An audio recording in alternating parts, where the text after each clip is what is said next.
Hello students, once again I welcome you all. Presently we are dealing with a poem,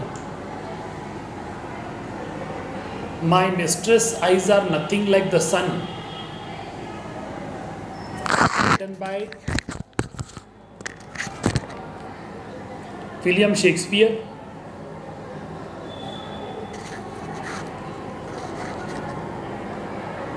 In the previous lecture, I completed the first stanza,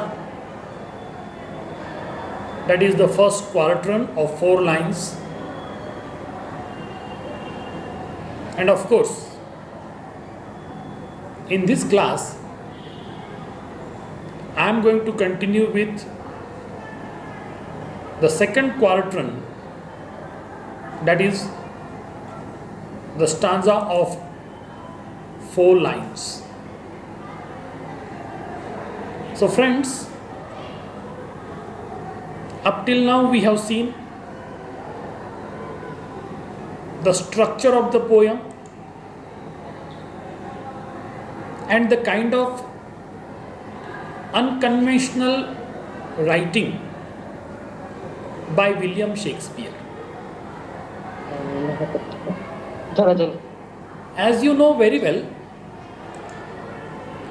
that William Shakespeare is a dramatist and a sonneteer,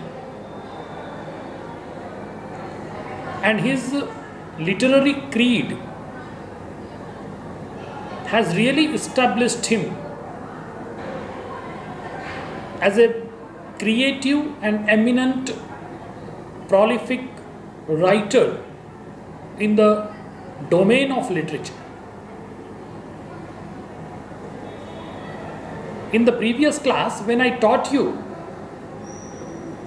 the first 4 lines of this sonnet, when the poet excessively used similes, and he also compared several natural phenomenon with the beauty of his beloved, that is dark lady.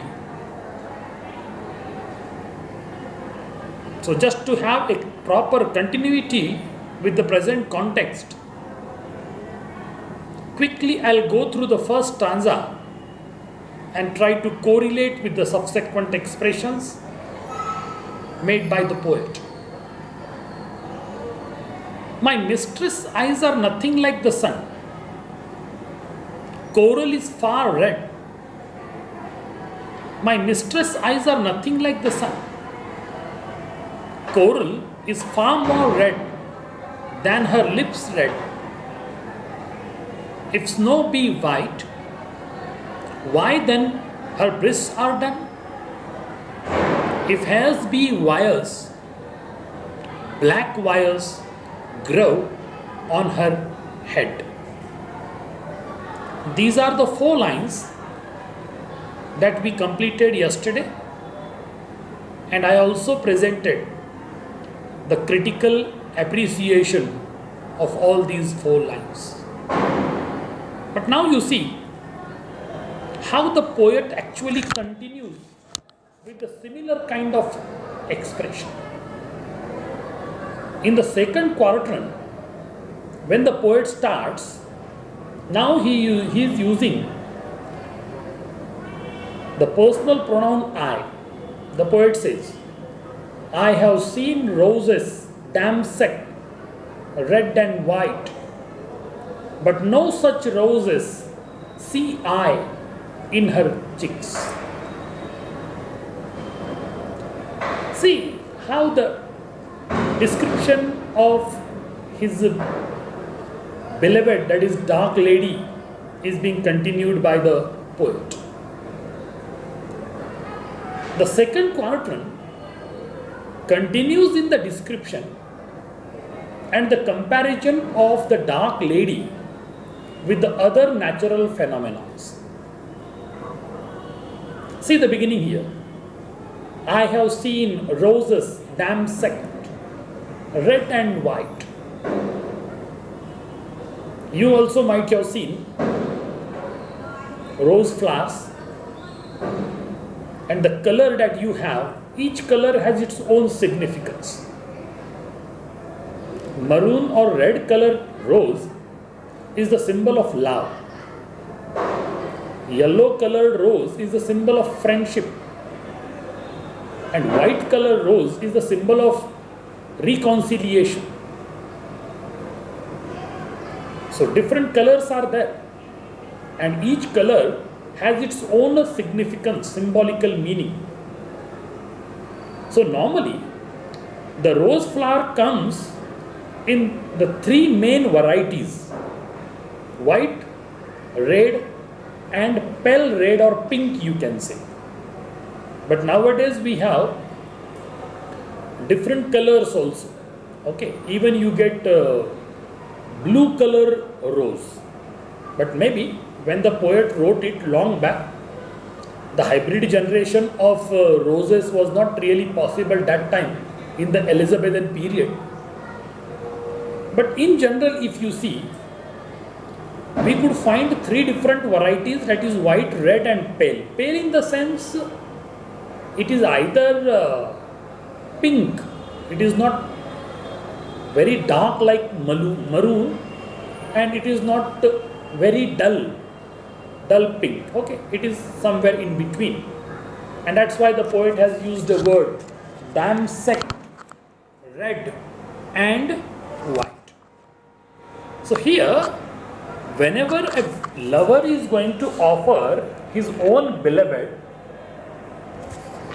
a rose, of course, he will offer or he will give the red one, because red one is the symbol of love, right? So that you need to remember. Another thing is, the lover cannot see such roses in the cheeks of his beloved. Another important expression which is made by the poet over here is really very interesting. See the very first line of this quatrain. I have seen roses damasked, red and white. The poet is proclaiming the fact that till date in my lifetime, I saw only three types of roses. One, the dull red, that is pink. Second, red. And third, the white colored roses. But when I look at my beloved, when I look at my beloved, I could see no roses, or there is no similarity with the roses that are that of the cheeks of the beloved. So the second line in this quatrain, the poet says, but no such roses see I in her cheeks. Already I told you, his beloved is a dark lady. Dark lady in the sense either she is brown in color like the Indians, or else she is really dark like the Africans. But one thing is very clear, that she is not a white woman. If at all she would have been a white woman of the European countries, her cheeks would have been either red or pink, or else white. But none of the colors that the poet has seen in his lifetime, that is red, white and pink, that cannot be compared with the cheeks of his beloved. That's why the poet says, I have seen roses, damask, red and white, but no such roses see I in her cheeks. And in some perfumes is there more delight than in the breath that from my mistress seek. See, already in the previous class also I told that the entire sonnet, I mean to say this present sonnet, is written in the unconventional manner. If you really see and go through the sonnets of Sir Philip Sidney or Edmund Spenser, or some of the sonnets written by even John Milton, you will find that these sonneteers have presented the brighter side of the life. Whenever Edmund Spenser and Sir Philip Sidney appreciated the beauty of their beloveds, they appreciated, moreover, they exaggerated. But here, Shakespearean approach and handling the particular theme for this sonnet is really unconventional. Of course, he is talking about his beloved, no doubt about it. But while talking about his beloved, instead of appreciating and admiring the beauty and comparing the various phenomena of nature with the beauty of the beloved, the poet is not doing so. He is doing something very opposite to it. A traditional sonnet would describe the, see here, the expression in the third line I am talking about right now.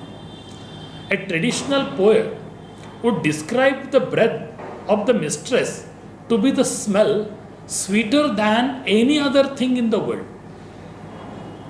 But how does the poet say here? The poet says that, and in some perfumes is there more delight than in the breath that from my mistress reeks. See here.